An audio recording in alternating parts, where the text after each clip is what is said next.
Vous n'avez probablement aucun mal à jouer à des jeux vidéo ou à parcourir les médias sociaux pendant des heures. En fait, vous pouvez passer 2 heures, voire plus, à vous concentrer sur ces deux choses sans perdre votre attention.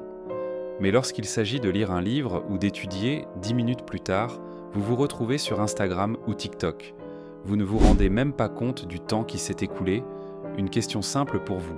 Avez-vous eu 30 minutes au cours de la semaine dernière où vous n'étiez occupé à rien, où vous étiez complètement tranquille et calme? Pour la plupart d'entre nous, la réponse est probablement non. En effet, nous sommes constamment distraits par quelque chose. Nous nous réveillons et attrapons notre téléphone. Nous allumons une vidéo pour le petit déjeuner. Dans le bus, à l'école, au travail.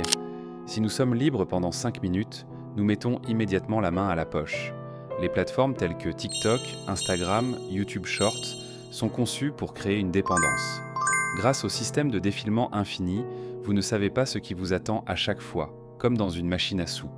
Cette incertitude augmente la sécrétion de dopamine car votre cerveau se dit « il y aura peut-être quelque chose de mieux, la prochaine fois ». Ces applications vous reconnaissent. Ce que vous regardez, combien vous regardez, où vous vous arrêtez quand vous vous ennuyez, tout est suivi. L'objectif n'est pas de vous améliorer, mais de vous faire consommer plus de contenu. Car plus de contenu signifie plus de dopamine. Et cela signifie que vous restez plus longtemps dans l'application et que vous voyez plus de publicité. Ils vous surveillent donc car ils gagnent de l'argent en vous regardant. Les activités qui libèrent peu de dopamine, comme la lecture de livres, le travail, ne sont pas motivantes, tandis que celles qui en libèrent trop, médias sociaux, malbouffe, porno, etc., veulent être pratiquées encore et encore. Lorsque le système dopaminergique est perturbé, on ne goûte plus rien. La vie réelle devient ennuyeuse. On s'ennuie en lisant un livre, on attrape son téléphone en bavardant. Au fil du temps, les problèmes suivants apparaissent, incapacité à se concentrer, incapacité à prendre des décisions, tendance à la procrastination, vide émotionnel, insatisfaction. Parce que votre cerveau ne réagit qu'aux stimuli soudains et intenses de la dopamine. Le problème n'est pas dans votre vie, mais dans le fait que votre cerveau est devenu dépendant de stimuli artificiels.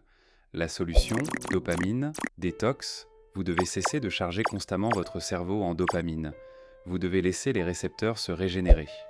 Pendant un jour, passez plus d'1 heure sur le téléphone, les médias sociaux, masturbation, consommation de malbouffe. Oui, vous vous ennuierez. Mais au lieu de cela, faites une promenade, méditez, soyez seul avec vos propres pensées, écrivez votre vie et vos objectifs sur une feuille de papier. Ces suggestions peuvent sembler difficiles, mais des mesures radicales sont nécessaires pour obtenir des résultats clairs.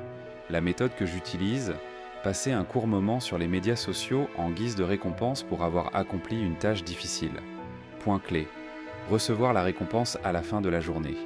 La plupart des gens ont déjà abandonné ce contenu au début. Mais si vous êtes ici, c'est que vous voulez changer quelque chose. Si vous tenez à vous, à votre famille et à votre vie, démarrez maintenant. Traduit avec dpl.com, version gratuite,